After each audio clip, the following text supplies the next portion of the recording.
She wants to go into government feeding. She wants to feed people. She wants to feed people governmentally. She wants to go into a communist party type system. When you look at the things that she proposes, they're so far off. She has no clue. How about allowing people to come through an open border, 13,000 of which were murderers? Many of them murdered far more than one person, and they're now happily living in the United States. You know, now a murderer, I believe this, it's in their genes. And we got a lot of bad genes in our country right now. Me when I'm Hitler? Yeah. It really is crazy how we went right back down this road, you know? Almost like it's Nazi rhetoric. I think that we have really done a disservice to people. I saw some discourse on Twitter about this, and I think I agree with it completely. Basically, no time in school were we ever taught about Nazi ideology.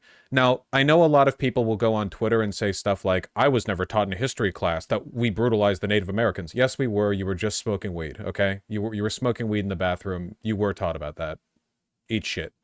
Pay better attention next time. That being said, in seriousness, I really don't think that American school children are taught much about the ideology of the Nazis. You hear that they're like authoritarian, you hear that they're anti-Semitic, okay, but what you never hear, and at least my understanding is, you don't hear like the logic or the nature of the rhetoric the Nazis employ. And for that reason, I think that people don't understand what it sounds like. People think, oh, Nazism. Well, Nazism is when you goose step and Sieg Heil and stuff like that. And like, yeah, that is Nazism. But the underlying ideological currents that were inspired heavily by American eugenicists, by the way, not only are those not specific to German Nazis, right, in the 1930s and 40s, they're also honestly not really uncommon. The idea that certain groups of people are genetically better than other people, the idea of like broad conspiracism and people misusing populism, directing class sentiment against like an ethnic group or immigrants or whatever. I think that we could really benefit from educating people on what the Nazis believed and why they believed it, so that we can do a better job of pointing to modern day examples of those ideologies and going, oh, wow, okay. You know, because there are going to be people who are going to be like, dude, this isn't Hitler shit. He's not talking about Jews or whatever. He's just talking about the genes of immigrant criminals. And it's like, okay, but that's what the Nazis did, like directly. The Nazis just weren't next to like Mexico. So they weren't talking about Mexicans. They were talking about other groups. But it's the same thing. Most Americans are taught that Jews were targeted for their religion. That's true. That's true. It's really common in American education to teach that Jews were targeted for being a different religion. That is not that is, I guess, like in the most surface level way. They were targeted for millennia old ethnic hatred, and also the JQ, the conspiracy theory that Jewish people like magically controlled everything, you know, which a lot of people still believe today. But they don't teach about that. They teach like, oh, it's because they had a different religion, you know? I think in a lot of school, they don't even teach why Nazis hated Jews. I think they're literally just like, yeah, the Nazis didn't like the Jews. Okay, like they just rolled the dice? Like it could have been anyone. It could have been the Jews. It could have been anyone. Like, I hate the French. That was what I rolled. I think it kind of falls in the same purview of like, I feel they need to do a better job. Like you know how the Holocaust, 12 million people died and half of them were Jews and half of them were like Romani, homosexuals, Slavs, you know, so on, right? And for the most part, we talk about the Jews because, don't get me wrong, the Jews were absolutely the number one target of the regime. There's no getting around that. It was not like an equal playing field there, you know? But a lot of people were targeted, and I think that doesn't get mentioned enough because it's important to understand the logic of the Nazis can be applied broadly to a bunch of different groups. The Nazis didn't just hate, like, Jews, right? Like, they hated the Jews, but they hated a lot of things. The main thing they hated apart from the Jews was what they perceived as degeneracy.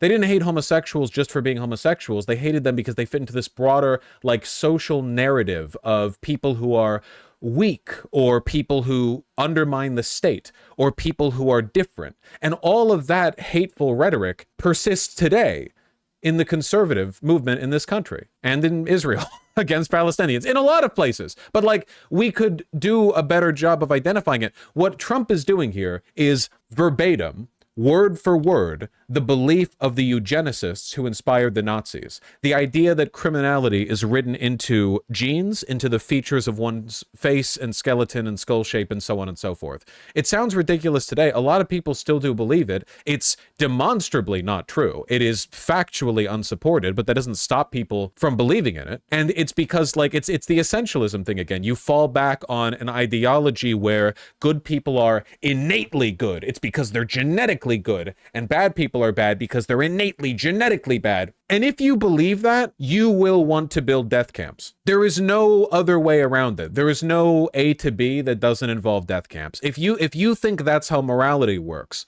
that it's inscribed in genetic information, passed down child to, or like parent to child, you know, you will build death camps. Read in 1997, rising neo-Nazi threat book that a Klan man left when they said that his son is going to hell for his son's cleft palate. Jesus. Yeah, well. My religious grandparents and their daughter believe people are innately good. A lot of people think that, but it is very common in religious thinking. Yeah.